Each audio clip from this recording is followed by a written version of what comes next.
Hello, नमस्कार, सत श्री अकाल, कसा काय आप पढ़ना चाहते हैं तो चलिए इस कोशिश में आगे बढ़ते हैं और बात करते हैं आज ऐसे प्रोफेशन के बारे में जो बहुत ही जरूरी है। खास करके आप आसपास देखने की कोशिश करेंगे तो आपको लगेगा कि कितना इम्पोर्टेंट प्रोफेशन है, लेकिन इसमें उतनी ही जिम्मेदारियां भी आपको निभानी पड़ती है। मैं बात कर रही हूँ नर्सिंग प्रोफेशन की। जी हाँ, नर्स ऐसे प्रोफेशनल्स होते हैं जिन्हें बीमार और घायल लोगों की केयर करने के लिए ट्रेन किया जाता है। अगर आपको लोगों की मदद करना अच्छा लगता है और घायल जख्मी लोगों की सेवा करके आपको दिल से खुशी मिलती है तो आपके लिए नर्सिंग एक बहुत ही अच्छा और सेटिस्फाइंग करियर ऑप्शन बन सकता है। नर्सिंग करने के लिए आपके पास कई कोर्स ऑप्शंस होते हैं, जैसे कि ANM, GNM, BSc, MSc। आप इनमें से कोई भी कोर्स कर सकते हैं और नर्स बन सकते हैं। और आज इस वीडियो में हम आपको बताते हैं कि नर्सिंग कोर्स क्या है और आप इन्हें किस तरीके से पूरा कर सकते हैं और इसके आगे अपने करियर को कैसे बढ़ा सकते हैं। तो चलिए शुरू करते हैं और नर्सिंग से जुड़े खास कोर्सेज के बारे में जरूरी जानकारियाँ लेते हैं। तो सबसे पहले बात करते हैं ANM यानी कि ऑक्सिलरी नर्स मिडविफरी, यानी कि ये 1 से 2 साल का कोर्स होता है जिसकी ड्यूरेशन इंस्टीट्यूट्स पर डिपेंड करती है। इसे करने के लिए आपका 10+2 क्लास क्लियर करना जरूरी है। आर्ट्स और साइंस स्ट्रीम के स्टूडेंट इस कोर्स के लिए अप्लाई कर सकते हैं। इस कोर्स को करने के लिए कैंडिडेट का क्वालिफाइंग एग्जाम में 40 से 50% मार्क्स गेन करना जरूरी है। कई इंस्टीट्यूट्स में केवल फीमेल स्टूडेंट इस कोर्स के लिए अप्लाई कर सकती है और इस कोर्स के लिए कैंडिडेट की एज कम से कम 17 साल और ज्यादा से ज्यादा 35 साल होनी चाहिए। आगे बात करते हैं दूसरे कोर्स की, जो है GNM यानी कि diploma in general nursing and midwifery. ये एक डिप्लोमा कोर्स है जो 3.5 साल का होता है, जिसमें 6 महीने की ट्रेनिंग भी शामिल होती है। ये कोर्स करने के लिए आपका 10+2 क्लास साइंस PCB से क्लियर करना जरूरी है और इसमें कम से कम 45% मार्क्स होने जरूरी है और आपकी उम्र कम से कम 17 साल और ज्यादा से ज्यादा 30 साल होने की कंडीशन में ही आप ये कोर्स कर सकते हैं। अलग अलग इंस्टीट्यूट्स में GNM कोर्स में एडमिशन के प्रोसेस में थोड़ा डिफरेंस हो सकता है। तो आइए अब आगे हम बात करते हैं BSc नर्सिंग कोर्स के बारे में। BSc नर्सिंग एक 4 साल का प्रोफेशनल कोर्स होता है जिसमें एडमिशन लेने के लिए आपका 10+2 क्लास फिजिक्स, केमिस्ट्री और बायोलॉजी से कंप्लीट किया जाना जरूरी है। इस कोर्स में एडमिशन के लिए बहुत से एंट्रेंस एग्जाम होते हैं, जैसे JIP MER, integral university entrance test, IGNOU ओपिनेंट, अल्हाई यूनिवर्सिटी एडमिशन टेस्ट और NUP MET। और एंट्रेंस एग्जाम क्लियर करके आप नर्सिंग कोर्स में एडमिशन भी ले सकते हैं। आइए आगे बढ़ते हैं थोड़ा और बात करते हैं अब BSc नर्सिंग कोर्स के क्राइटेरिया के बारे में। BSc नर्सिंग कोर्स में आपको 2 ऑप्शंस मिलते हैं, BSc बेसिक और BSc पोस्ट बेसिक। इन दोनों ऑप्शंस का क्राइटेरिया अलग अलग होता है, जो कि कुछ इस तरीके से होता है। BSc बेसिक कोर्स की बात करें तो यहाँ पर एडमिशन के लिए कैंडिडेट के तौर पर आपका 10+2 एग्जाम फिजिक्स, केमिस्ट्री और बायोलॉजी से क्लियर होना चाहिए। इसके साथ साथ ही आपका मेडिकली फिट होना भी जरूरी है। BSc पोस्ट बेसिक कोर्स की बात करें तो यहाँ पर एडमिशन के लिए कैंडिडेट को सबसे पहले 10+2 एग्जाम फिजिक्स, केमिस्ट्री और बायोलॉजी से क्लियर करना होगा। इसके बाद कैंडिडेट को GNM यानी कि जनरल नर्सिंग मिडविफरी में सर्टिफिकेट लेना होगा और खुद का नाम RNRM यानी कि रजिस्टर्ड नर्स रजिस्टर्ड मिडवाइफ में रजिस्टर भी करवाना होगा। इसके साथ साथ कैंडिडेट को इंडियन नर्सिंग काउंसिल से ट्रेनिंग का प्रूफ भी सबमिट कराना जरूरी होता है, जो कि इनमें से कोई भी दे सकता है। Leprosy nursing, cancer nursing, TB nursing, neurological and neurosurgical nursing, OP यानी कि operation theatre techniques, ophthalmic nursing, community health nursing. तो नर्सिंग कोर्स का जो क्राइटेरिया है और जो कंडीशंस है उसे जानने के बाद में ये जानना भी जरूरी है कि नर्स के रूप में आप में कौन कौन सी स्किल्स होनी चाहिए।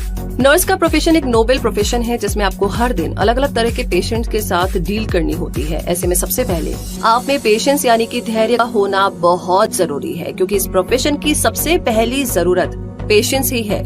इसके साथ नर्स के तौर पर आपको पेशेंट की केयर करने से जुड़ी मेडिकल नॉलेज भी होनी चाहिए और पेशेंट्स के रिकॉर्ड मेंटेन करने जैसे वर्क करने के अलावा आपकी कम्युनिकेशन स्किल्स भी इतनी बेहतर होनी चाहिए कि आप पेशेंट की तकलीफ को कम कर सके और उसे यकीन दिला सके कि वो बहुत जल्दी ही ठीक हो जाएगा।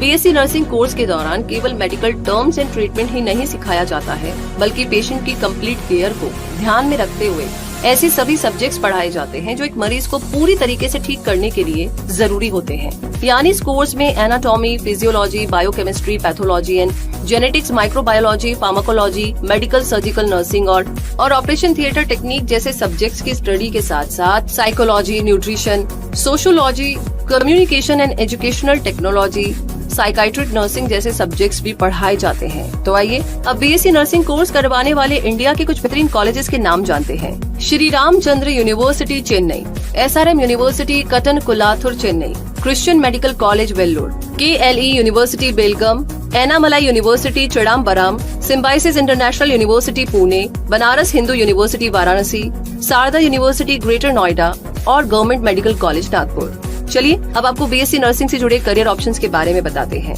बीएससी नर्सिंग करने के बाद आपके पास बहुत से करियर ऑप्शन खुल जाएंगे और आप हॉस्पिटल्स और नर्सिंग होम्स के अलावा defence services, industrial houses, railways और फैक्ट्रीज जैसी मेजर इंडस्ट्री में अप्लाई कर सकते हैं और इनमें से कोई भी ऑप्शन चूज कर सकते हैं।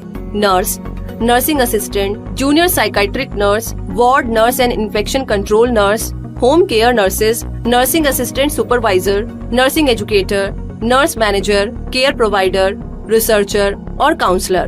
तो आगे बीएससी नर्सिंग से जुड़ी टॉप रिक्रूटर कंपनीज की बात की जाए तो ये है Apollo hospitals enterprises, Fortis health care, Columbia Asia hospital, Medanta Medicity, max hospital, Manipal hospital, global hospitals. तो ये तो हो गई कंपनीज की बात। अब आगे बीएससी नर्सिंग करने के बाद जब आप जॉब के लिए अप्लाई करेंगे तो आपके कॉलेज या इंस्टीट्यूट के रिकॉर्ड और आपके वर्क एक्सपीरियंस के बेस पर आपको सैलरी मिलेगी, जो कि कुछ हद तक उस ऑर्गेनाइजेशन पर भी निर्भर करेगी जहां पर आप अप्लाई करेंगे।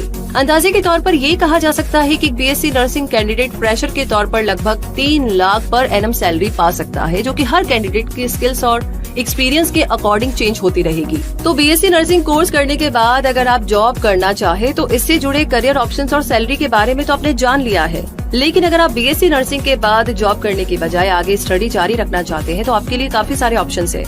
मास्टर ऑफ साइंस यानी कि MSc nursing, master of science MSc biotechnology, master of science MSc neuro science, master of science MSc renal science and dialysis technology, master of science MSc medical microbiology and medical biochemistry, master of science MSc medical sociology, post graduate program in public health management यानी कि PGPPHM और साथ ही MBA in pharmaceutical management. तो अब चाहे तो masters degree लेने के बाद नर्सिंग में MPhil या PhD भी कर सकते हैं और हायर एजुकेशन के बाद आपको मिलने वाले करियर ऑप्शंस और सैलरी पैकेजेस भी बीएससी नर्सिंग के बाद जॉब करने की तुलना में काफी बेहतर होंगे। तो ये तो आप जानते ही हैं, इसीलिए अपने लिए सही कोर्स और सही करियर ऑप्शन चुनिए ताकि आप बिना किसी परेशानी के आसानी से मनचाहा मुकाम पा सके। तो दोस्तों, ये वीडियो आपको कैसा लगा और इस ऑप्शन के बारे में, इस करियर ऑप्शन के बारे में आपकी क्या राय है, हमें कमेंट बॉक्स में लिख करके जरूर शेयर करें। साथ ही साथ जो लोग ये करना चाहते प्लीज उन्हें ये जरूर भेजें, इनके साथ ये शेयर करें। और इसी के साथ किसी टॉपिक के बारे में आप जानना चाहते हैं तो वो हमें लिख भेजिए, हम कोशिश करेंगे जल्दी से जल्दी उसका वीडियो लाए आपके लिए।